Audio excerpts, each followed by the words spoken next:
Fast, free delivery from the Home Depot makes your projects hassle-free.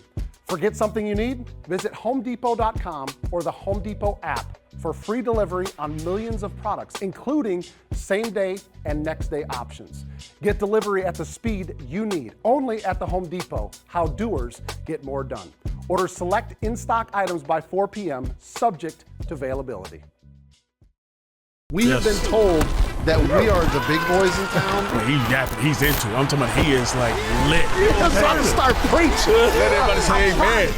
I can get chills a little bit thinking about what these two guys can do. Happy holidays, everybody. This is the Falcons Audible presented by AT&T, and we are all, one of us is in the Christmas spirit here. We're giving out awards before the show even starts for the best Falcons Audible holiday get-up. Look at this guy. And Look at this guy. Arch wins the award. Explain All the shirt. So, Hold on. They got to be able to hear you. oh, do you have to use the microphone? I think it would help. This is my first time. First time on a podcast, Arch? No, just first time behind a microphone. Yeah, we Grinch today because we're going to try to steal Christmas from the Rams. Okay. All right. Stole a little bit in the desert, got a little something from the Cardinals. Yep. They were kind of giving Christmas away a little bit anyway out there, but we're going to try to big game coming up on Monday night. I know we're going to jump into it, but the Rams coming in realizing they have a chance to potentially be the number one seed in the NFC. We're going to steal all of that. They got to come So through the ATL, baby. They got to come see the Grinch. Yeah, I like it. So If I wasn't jealous about the shirt, I might be more jealous about the hat. The hat is legit. Like you. little snowflakes on it with the Falcon logo. Very and festive. I screwed it up because there's a little thing in here you can push a button and it lights up, kind of Oh, for twinkles real? and stuff. Oh, it's even got that. But I jacked that up. So you don't sweated that's it my out. bad. That's what it is.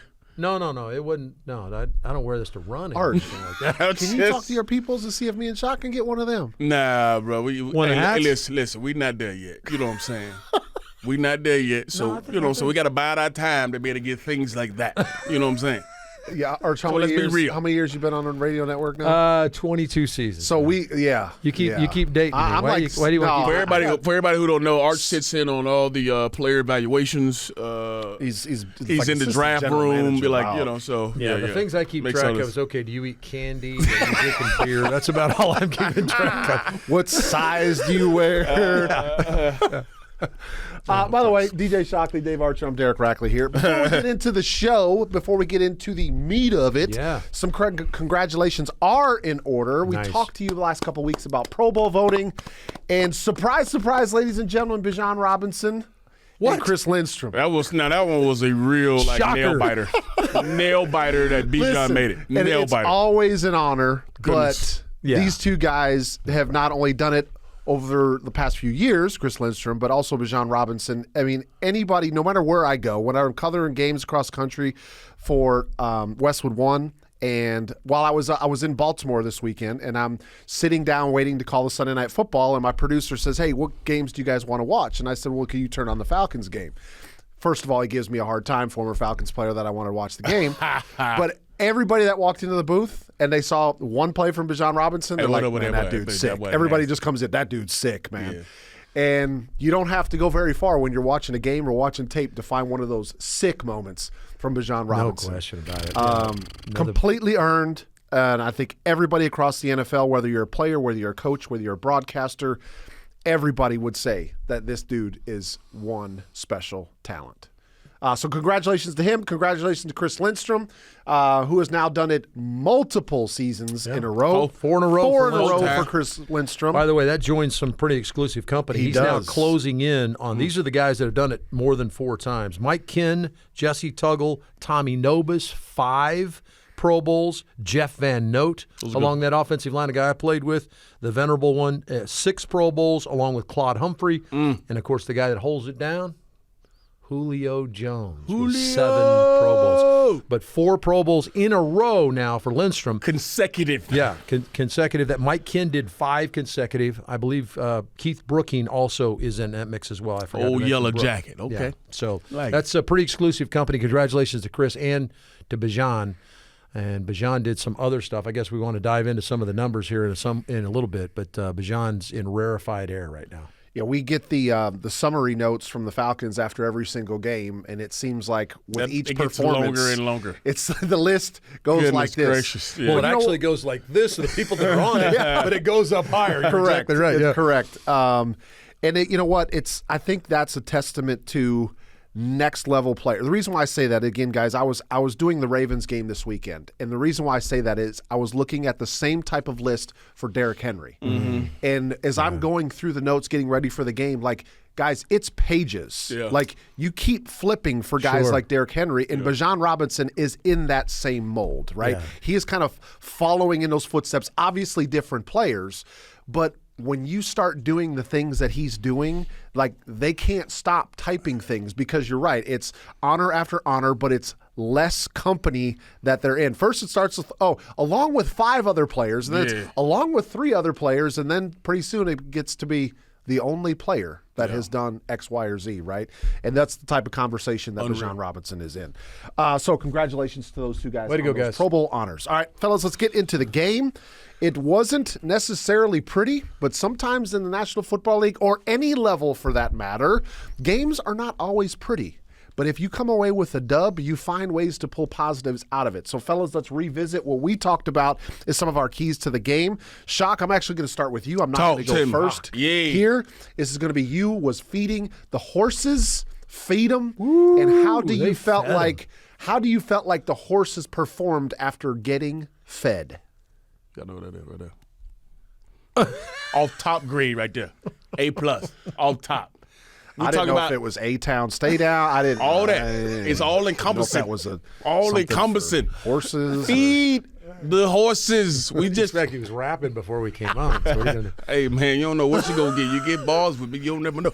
But on some real, you talking about Bijan. We just talked about Bijan. Obviously, his impact on each game is tremendous, and it's pretty easy to say, all right, let's feed Bijan, because you continue to do that. You find a way to do that. But we've seen consecutive weeks where we've seen Kyle Pitts make some big plays. Obviously, try to get Drake involved in this ball game as well, coming back off the injury. But I thought coming in, if you gave those 2 guys opportunities to go win the ball game or help you win the ball game, then you do it. And Kyle Pitts ties his career record with 5 touchdowns. He's got 3, 4, 5 in the last few weeks. Continue to play at a high level. Continue to be a guy on third down that you continually try to find plays for to go win. And he uses his frame, uses his athleticism, using that want to go get the football. You love that about him. And then obviously Bijan doing it in the run game and the pass game. Just making life for a quarterback so much easier when you can throw a swing route to him and he can go make things happen. But give the guys some credit. The swing route I'm thinking about for the touchdown, obviously you got you got Drake and those guys on the outside blocking as well, or getting in the way of the guys, pick, screen, whatever you want to call it. They did a good job of getting in the way so Bijan can out-leverage this guy who had him in man coverage. Another great play call from Zach Robinson. But just those guys continue to show up each and every week and playing to that level, I think, is why you're in all these ball games, because you always talk about your star guys have to show up. And then you need some other complementary guys to show up as well. But when you have your guys show up each and every week, the horses ate. What an A. Yeah, I thought the guys ate. To what Shock was saying and letting the guys, feed there. I thought Zach did a really good job of creating opportunities. I mean, Bijan and Zach and Tyler carried the ball an even number of times. 32 carries, 16 apiece. They both ran for over 75 yards, which is a testament to the offensive line coming off the ball. But I thought there were a couple. You talked about some of the outside throws to Bijan. If you go back and you look at the tape, and I know we kind of study that stuff, is what he did to leverage their defenders. Yeah. He motioned from the numbers, tightened it down, and released 2 guys vertical up the field, and Bijan runs a swing route, and so their corners naturally tighten down with motion coming to the inside. So now you're tightening their framework defensively, and now all of a sudden your running back is on the perimeter with no leverage against him. It happened twice in the game, just the design of that little piece, of seeing that on tape and getting that designed. I think that was brilliant by Zach Robinson. I know he's taken a lot of stuff over the season, Zach Robinson in particular. And I know the fan wants to point at something to point out that the reason Atlanta's been here and there offensively, and he certainly is culpable in certain situations. Players are as well, but I don't think he gets enough credit for some of the cool stuff that we've seen in design. I thought there was some cool things in this game. There have been throughout the season, and that was just one of them. How about Kyle on his touchdown, similar to the week before on Charlotte Cross, forcing the miscommunication, gets him again, and he gets springs free again. 2 weeks in a row. I'm sure they watch that on tape and say, all right, we got to make sure we talk when this happens. And they come back and run the exact same thing. Give Zach a lot of credit for, hey, if it ain't broke, guess what? You ain't got to fix it. And they did a good job of that, and Kyle pops free again. And understanding the concepts, too, the players have to execute what's designed, and sometimes that's been a misfunction. During the season, there's been some good stuff designed, and players haven't operated it very well. By the way, the other team gets paid to play, too, and sometimes they defend what you've designed. Correct. But in particular, on that little drag, Kyle's got to know that he's got to get some depth, and then he's got to use the zone linebacker to rub his guy off on. So it's a mesh concept where he's just actually rubbing off on two defenders as opposed to him meshing with another receiver coming from the other side. So just understanding the concept and executing it properly, I think Atlanta's done that at a pretty high level on offense. Yeah, I think it is definitely improved. I felt like early in the season there were so many opportunities or so many plays where guys had such tight coverage on them.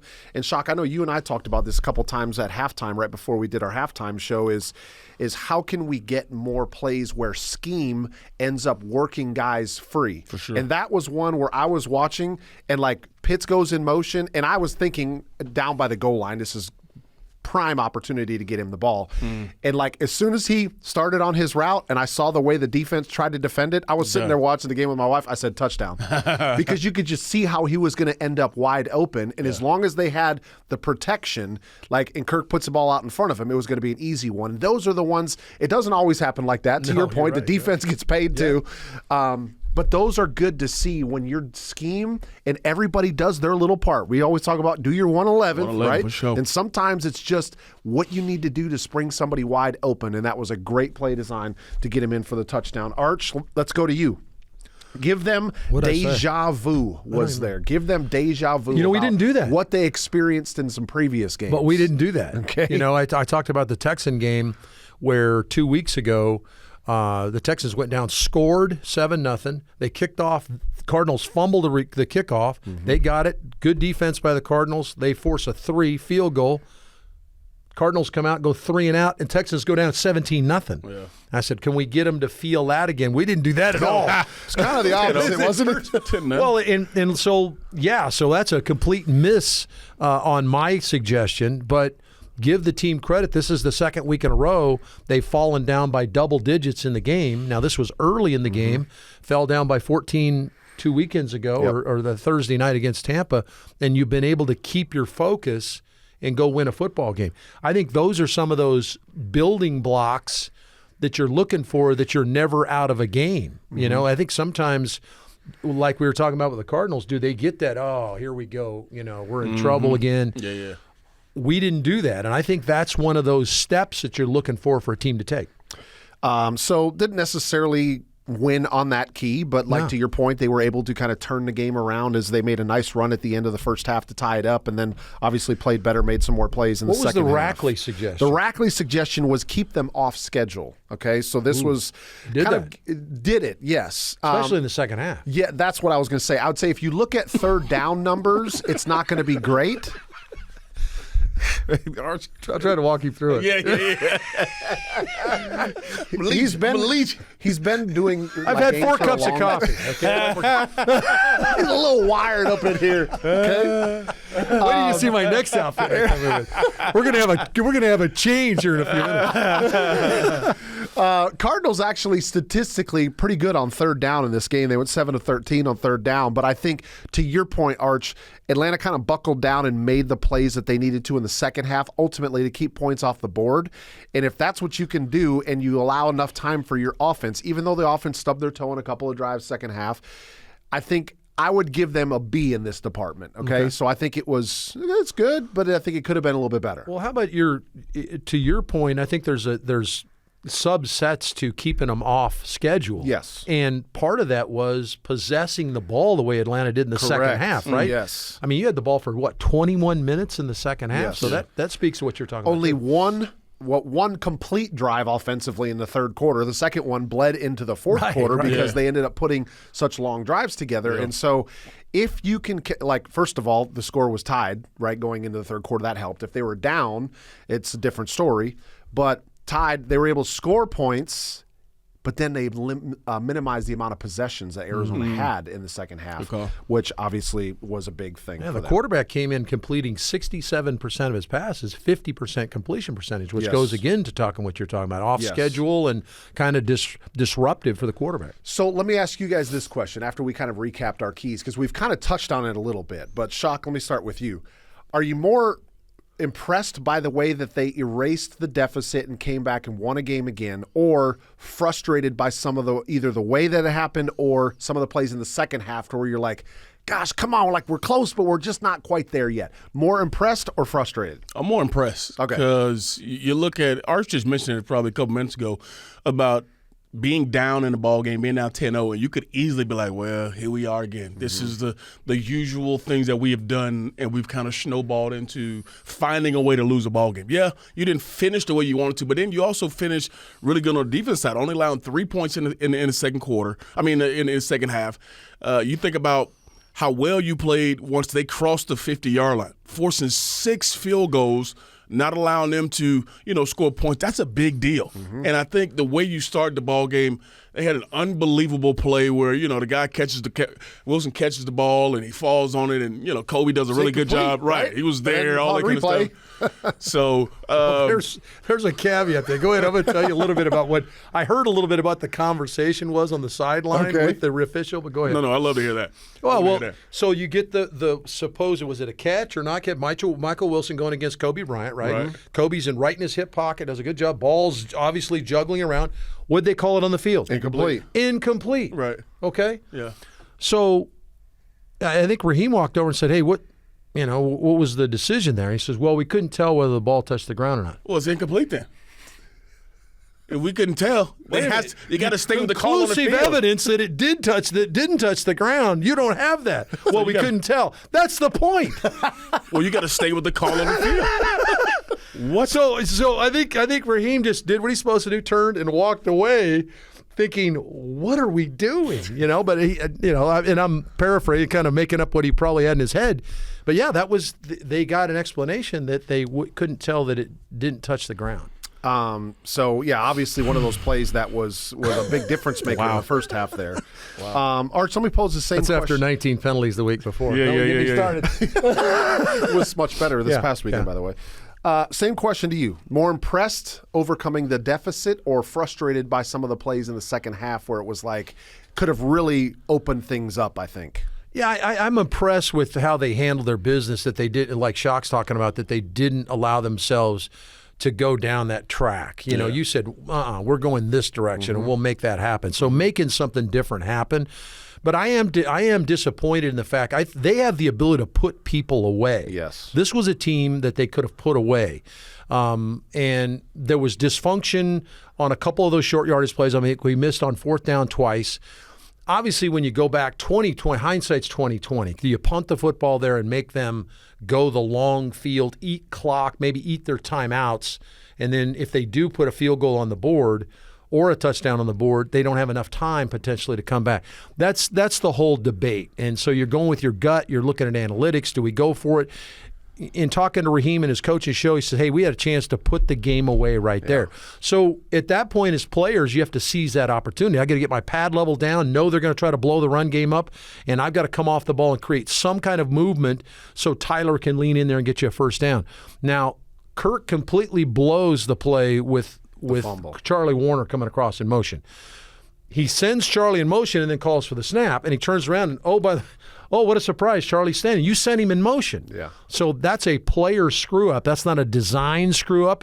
You're trying to get Charlie across the formation where he's going to be on the front side of the potential of the block. That's that execution stuff you're talking about there where, hey, we got a good play called, but we don't execute the right way, so you don't go out and convert. So, there it is. And we've had a couple of those things happen, right? We go back to the New England. Remember the New England game where you got the early snap from Newsel? Yeah. So there's some of these things that you got to kind of lay at the feet of the players and say, hey, you can't clutch up in this situation. And in this case, it's your quarterback who's played pretty good for the last several weeks. And I think you summarized it well, Arch, because that's kind of the camp that I was in. I mean, I was impressed that they found themselves down early, but then kind of immediately clawed their way back up to even the game back up by halftime. But then it's like the second half, because there's certain times, to your point, with field position, as players, as broadcasters, whatever you want to call it, we're always like, do you go or do you punt here, right? But to me, on 4th and 1, a situation that they were in, I like the decision to go for it. But the first one was the execution. With the ball can't end up being on the ground, like the motion has to work out perfectly. And then to your point, like everybody's got to have like this man up moment on 4th and 1 that like, we gonna get 1 yard, fellas. Like we gonna find a way, no matter how. Whether it's the blocking up front, whether it's the running back running through a tackle, whether it's somebody coming behind and helping push the pile, like we've seen so many times in the National Football League. Got to find a way to get 1 yard, to stay on the field, continue to take time off the clock, and ultimately get more points on the board. However, in the second half, defense did a good enough job keeping points off the board, and they were able to come away with the win. So, Shock, let me ask you this question. Biggest takeaway from the game. You had two teams competing that were not eligible for the postseason. You had two teams that are competing, trying to put stuff out on tape. You could make the argument that, like, what is the mindset when you know you're not going to the postseason? And we've seen a couple of wins from Atlanta, but what's your biggest takeaway from what you've seen in this game and maybe the last couple of games? In this game, I say we just talked about Bijan. And every ball game you come in knowing this dude is a guy you have to stop. And most weeks teams can't do it. They come in and they find a way, and here's some plays here and there. He finds out to break one. I think the biggest takeaway from me is what they did with Trey McBride. I thought they did an outstanding job of limiting him in this ball game. How about Jesse Bates, locking in on 2 straight plays in a row, locking him down, had a play in the end zone, fighting, scrapping with this dude. And this is a dude who, coming into this game, had 16 straight games of 5 catches or more, and he has 4 for 27 in this game. Yeah. And I mean, the last few ball games, he has just been killing people. Yep. And for the Falcons defense to man up and say, you know what, this guy's not going to beat us. Wow, that's such a good call. So I love that factor of the ball game. You come in and, you limit one of their biggest playmakers on offense who pretty much they run their offense through. Now, they ran the football well in the game, and, they did a good job of that. But ultimately, they want to be able to get their football to get that guy, and they weren't able to do it. And the defense bowled up and played really well. I think we had a similar thought when Atlanta played Seattle a few weeks ago. We said, don't let Smith and Jigba beat you, and they did a pretty good job in the first half against him, and then things kind of added up, and he made his impact in the second half, which that's the reason why he's leading the National Football League in receiving. So sometimes, Arch, you can go into games and saying, we don't want X guy to beat us, and then it doesn't actually happen because either the execution isn't there or that guy's just really good, right? But they were able to hold him down because even though Arizona was having not a great season, he has been one of the biggest things, positive things for Arizona all year. Yeah, 105 catches, almost 1,200 yards, 10 touchdowns. The last time we saw him was 2 years ago. He had 8 grabs for 131 yards in the game. And so we had a problem with him before. Yeah. And we're not the only team in the league, obviously, with 105 grabs throughout the. So when you come in, he was coming off of a career high game the weekend before, much like Kyle Pitts was. So he was hot.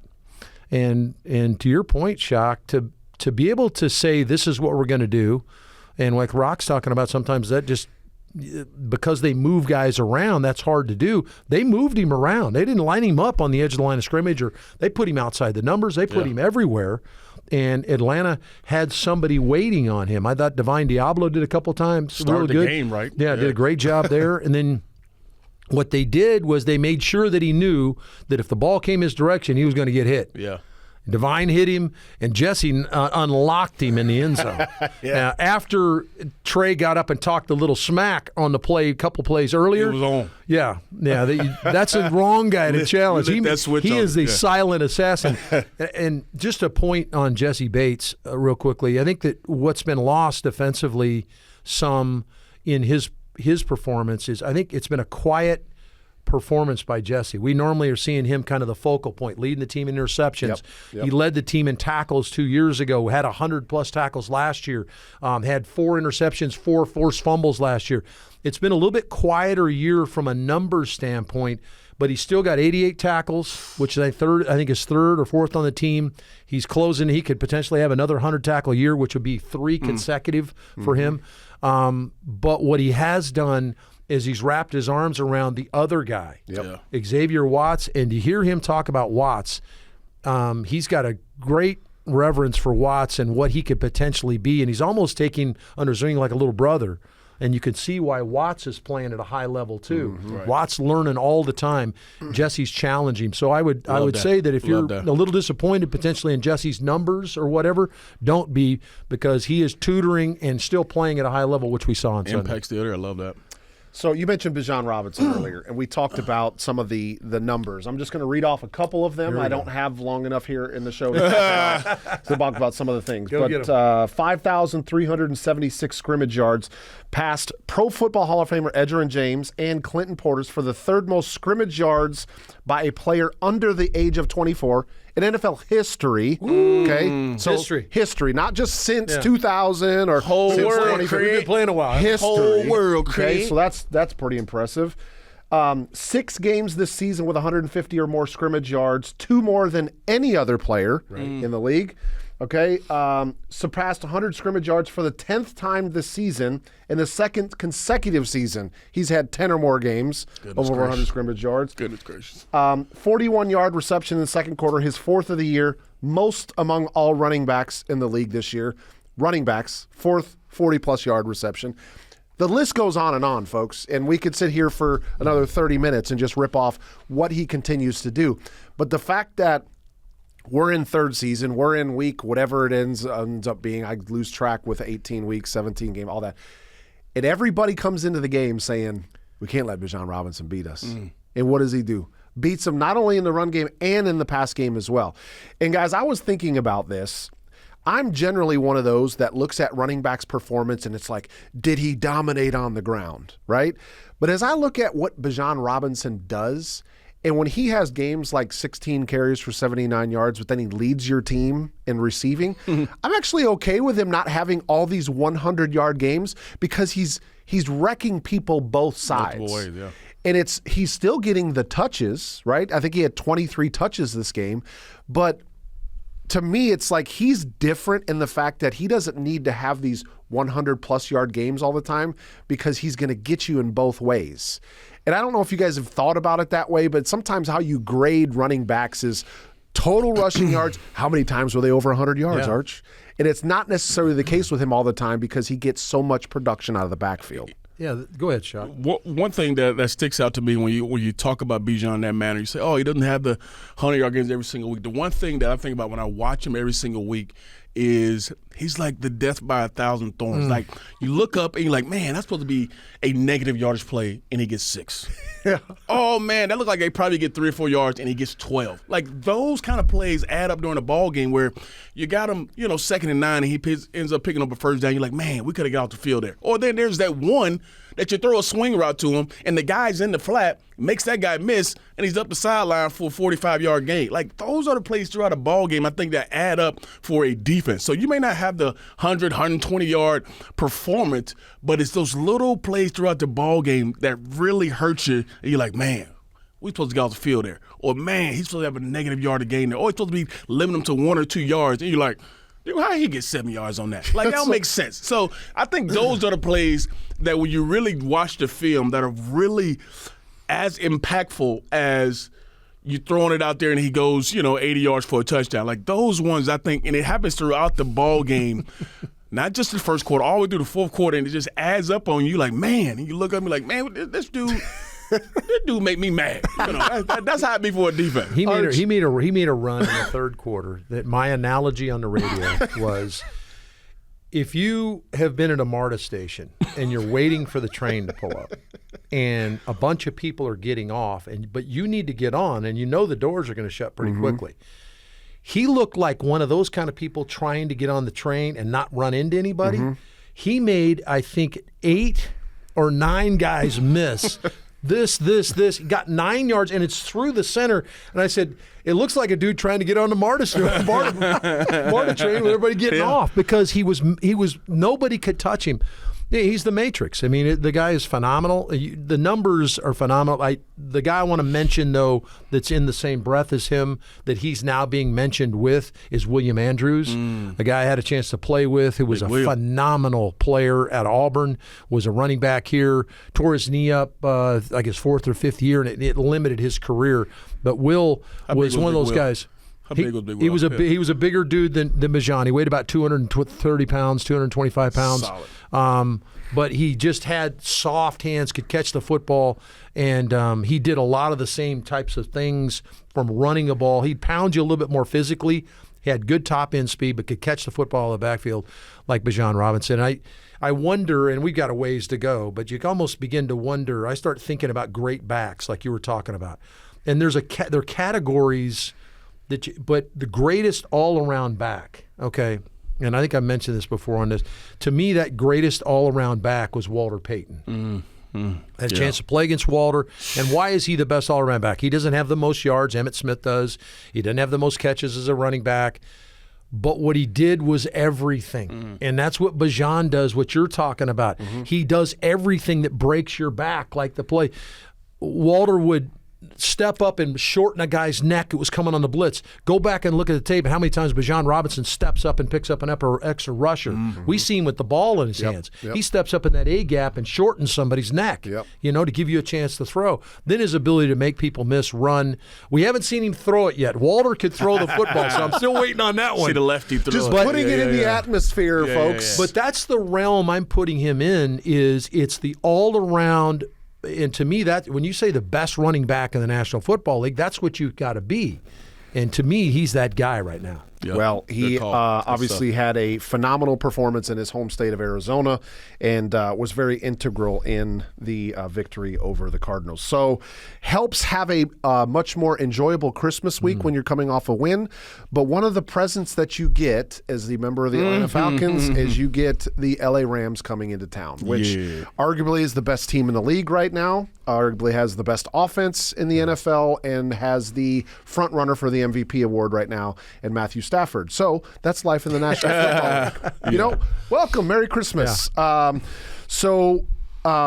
do me a favor. For our listeners and our viewers, kind of break down the Rams a little bit and what Atlanta is going to be facing with them on Monday night. Well, first off, how great of a present is it to have a game like this in your building with everything on the line for them and you having a chance to, on national TV, show people what this team could be, can be in the future going forward, and showing them, you're just going to lay down because, they're one of the top teams in the NFC. So I love the fact you have this ball game.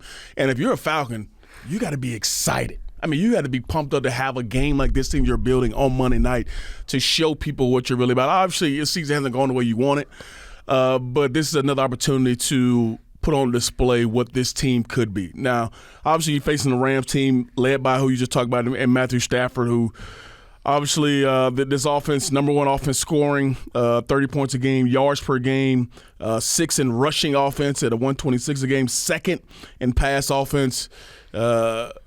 Stafford's one of those guys who's fearless throwing it. He won't care if you got a guy there. He's going to give his guys a chance. Got a guy on the outside named Puka Nacua who is absolutely crushed. 1,500 yards this year, is doing – things that a lot of people haven't seen. 8 touchdowns, leads NFL's in receptions, yards per game, averaging 13 yards. He got 145 targets on the year. So you know Stafford's looking for force feeding. Force feed. Don't know if Devontae Adams is going to be back, but he's another guy that Stafford's been feeding all year long. Yeah, he's pretty good red too. Zone. Especially been a red zone guy. Yeah, he's been I mean, he's another big play for him. Tight end Kobe Parkinson, another guy, got 6 touchdowns on the year. So it's an embarrassment of riches as well. Then you turn around and you can hand it off to Kyron Williams, who's got 234 carries on the season. So you think about them spreading it out, throwing it all over the yard, but then also they got a guy they can turn around and hand it to, and he's been productive. 10 touchdowns on the season as well, averaging almost close to 5 yards a carry. Then you got another guy who we've seen play University of Michigan and Blake Corum, little shifty dude who's got it's a good 1-2 punch. Got a great, absolutely great 1-2 punch. He's got 6 touchdowns on the year, so you're like close to 700 yards they got dudes all over the place in offense. And we know what Sean McVay's been about since he's been in this league, and his acumen to obviously spread you out and throw you around. Raheem knows this unit really well, obviously coming from that part. It's going to be a interesting and fun matchup for our defense because they're going to test you in a lot of multiple ways, running and throwing. And then on the other side, the one guy that sticks out, it's a guy who's in this building for a long time, who we've seen a lot of dudes who are like tackling machines, but Nate Landman has been that for this defense. All over the field, 123 tackles on the season. They only give up 19 points per game. Jared Verse, who they drafted in the first round, is a good player. Braden Fisk is a good player up front for him.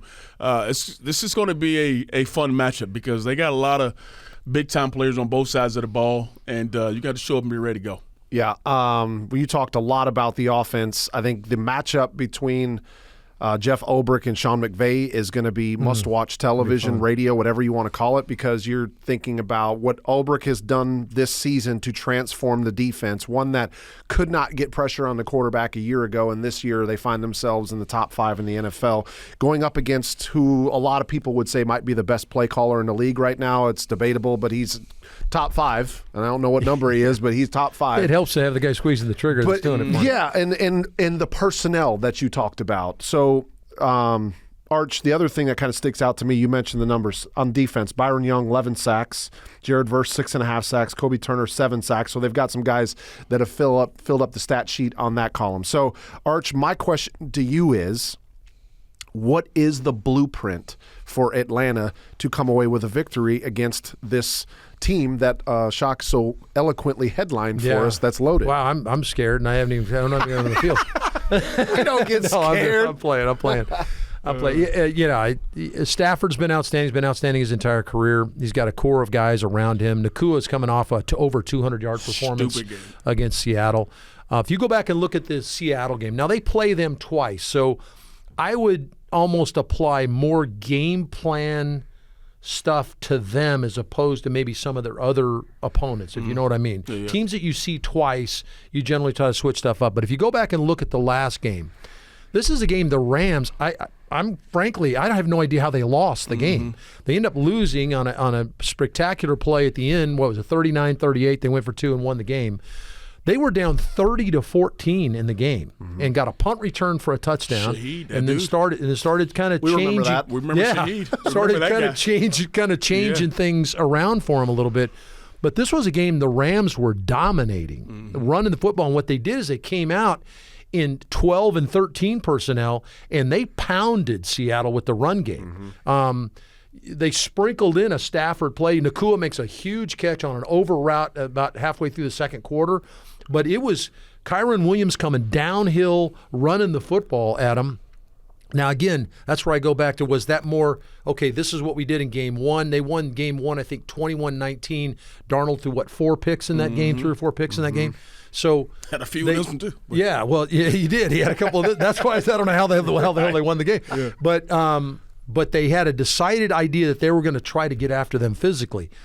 After seeing what the Cardinals were able to do in this game, you trying to put 2 and 2 together here, is that, okay, the Cardinals had some good run success in the first half. The Cardinals ran for 95 yards in the first half, and they were running primarily in the middle. And so they're running inside zone and duo with Kyron Williams coming downhill at a 12 and 13 personnel. I'm anticipating them doing that again. Now, Atlanta does have potentially, if Mike Hughes doesn't play, you're going to have either C.J. Henderson, who made a monster play this last game, or you're going to, and a guy who hadn't played a lot here recently, or you're going to have Kobe Bryant, another young player out there. How do you get Nakua out there, and what does Ulbrich do with that? That'll be interesting. But it's a really good team. That's why they're 11-4 right now.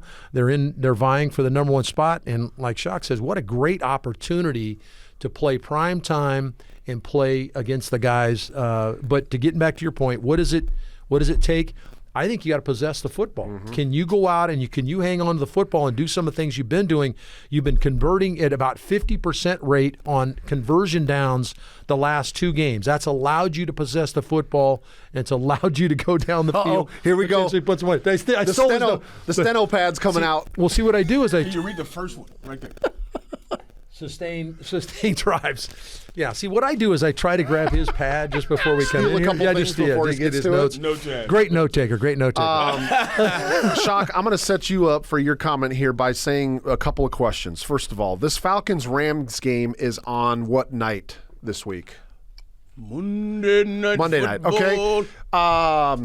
There was a game that was played in this 2025 season that happened to be played against the Buffalo Bills. That was on what night? Monday Night Football. Buffalo Bills have a quarterback that won which award last year? MVP. But the Rams have a guy that's favored to be the what this year? MVP. This was not even scripted, by the way. So here's my comment. I don't know what's happening. I don't know. That I'm handing over to you is, you want to know what a pretty good blueprint is? Duplicating what Atlanta did against Buffalo Bills. True. They had one of the best quarterbacks in the National Football League come in town. I think the difference is you can make the argument that the Rams got better wide receiver positions, but James Cook is pretty good at the running back position. But what did Atlanta do in that game? They limited the Bills to 2 for 9 on third down, and Bijan Robinson and Drake London hammered them, right? I mean, they dominated in that game. Robinson had 170 rushing yards. That usually tells me they possess the football a little bit. And then Drake London said, I'm going to take over. Now, this is, you want to talk about matchup, like who wants to show that they're one of the better receivers in the league. Yeah. This could be one of those games where Drake is like, everybody's talking about Puka Nacua, but watch this. About me. Hold my drink. Extra day to get ready. Too, yeah, right? like so are you down with that kind of a blueprint? Make this look like the Buffalo Bills game. They don't have to go far to look for a really competitive, highly anticipated matchup on Monday Night Football. I think the premise is the same when you talk about getting after the quarterback. Now, we know Stafford, he ain't going nowhere. He don't want to run like Josh Allen. We know Josh Allen, that second play, his ability, but he makes tough mistakes. That was a big part of that ball game, was limiting him when he gets outside and moves around. Yeah. But I still think the premise is the same of affecting Stafford, affecting the quarterback. And what we've done the last few weeks, and we talked about before we came on, Brandon Dorless, 7.5 sacks. The best way to affect a quarterback, right up the middle. Yeah. And how about if you're able to put pressure on Stafford from pushing up the middle, forcing him off his spot, and we know Staff can throw from any arm angle, and he's willing to try it and all that kind of stuff. But still, if you have to do that for 4 quarters, I think that bodes well for you. So I think the premise is the same. Try your best to affect the quarterback, but obviously you can't give up those big plays. Can't give up those big, deep over routes to Puka. Can't have those big, explosive plays down the field. And I think you have a really good opportunity to do what you did like in that first game versus Buffalo. So you got to affect Stafford. You can't allow him to have free reign to sit back there and survey everything. Dude's seen too much football, knows too much about what you want to do to be able to confuse him in that way. So I think affecting him has to be number one. And that's why when you mention the Ulbrich versus McVay, that's going to be a primetime matchup. It's going to be the chess match of what you want. And I know Ulbrich's looking at it the same way. And don't think, not to say that Ulbrich's going to come to this game and say, hey, I'm putting everything on, trying to stop everything Sean McVay doing. But they look over and they're competitive too now. They want to show that, hey, I can do some things that can slow down what everybody thinks is one of the top offenses in the league. So I guarantee you there are going to be some wrinkles in this ball game that they're going to be able to find a way to get to Stafford or find some ways to confuse him from here and there. But you got to affect that dude.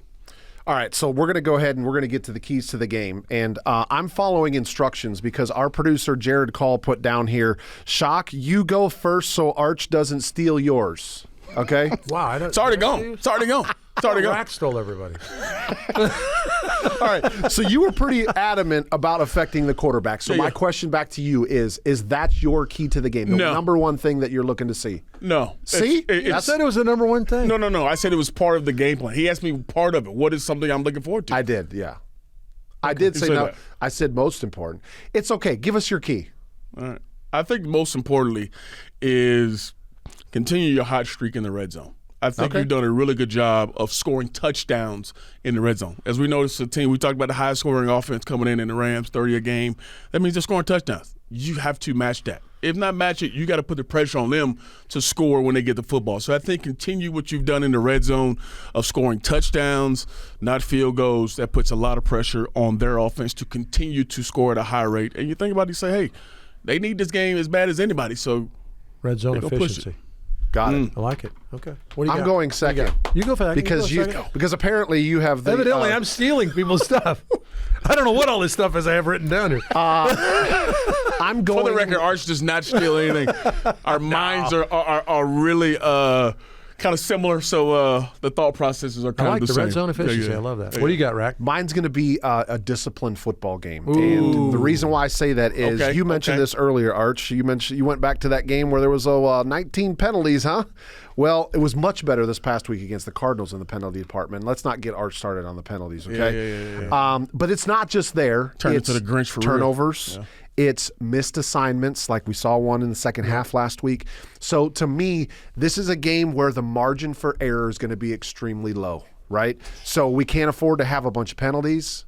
We can't afford to be turning the rock over, and we can't afford those missed assignments that turn into disastrous type plays. So to me, it's just a truly disciplined football game. That's playing hard, but also understand you got to play with great technique and fundamentals, and you can't make those big mistakes. So I'm going with a disciplined game. Arch, bring us home, baby. Well, he just stole mine. Because my discipline involved like 3 or 4 different things. Yeah, I was just going to say play clean. I didn't realize Iraq was going to cover the entire surface. So I'll go to what Shock talked about earlier that I thought was going to be his key, but he flipped it and went to red zone efficiency.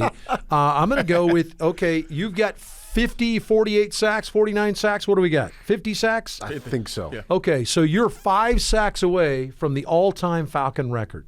Okay, no one better to get after more than this guy. True. Okay, Georgia guy, he ain't going nowhere like Shock talked about. Okay, so let's heat him up. Yep. So getting after the quarterback, putting him on the ground, and changing the dynamic of what it is going to take to get first downs. I think this team does a good job of getting explosives. They have a lot of explosive plays, but make them have to make explosive plays to stay on the field. So I'll just settle back with what Shock was talking about.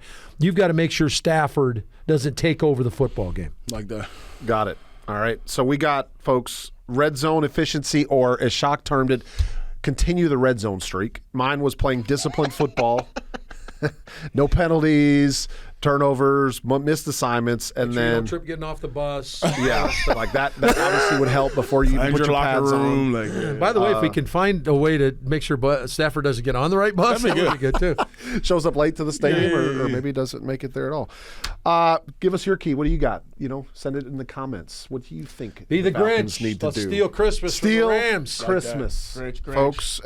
So that's going to be the Monday night edition. We'll be back next week to recap everything that happens on Monday Night Football with the Falcons and the Rams, and then we will be previewing the season finale, a rivalry edition against the Saints next week, folks. So that's gonna wrap it up for us. By the way, Merry Christmas to all of you guys. Merry Christmas. Hopefully Merry Christmas. you are Happy still holidays. joining us. Happy holidays. And as always, remember to like all of our apps and subscribe and review and all of those good things. However you get your podcast material. This is the Falcons Audible presented by AT&T. That's Hoodie Shock. This is Grinch Arch. And I'm just Rack, everybody. Thanks so much for joining us. We'll see you next time.